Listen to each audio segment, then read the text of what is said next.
काय ना, याला 2 वेळा औषध मारलं तरी पण ते ह्याचा केळीची पानं वगैरे कापून सर्व, तरी पण तो अजून त्याचा रोग जात नाही. म्हणजे तो नष्टच झाला नाही. ही पण आता बघितलं ना, हे डबल डबल दाखवतं, कारण काय ह्याच्यामध्ये फंगस आहे भरपूर.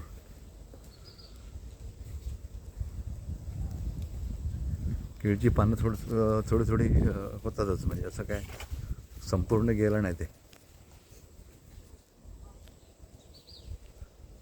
त्यामुळे काय होते की घड मोठे येत नाही हे फंगसमुळे.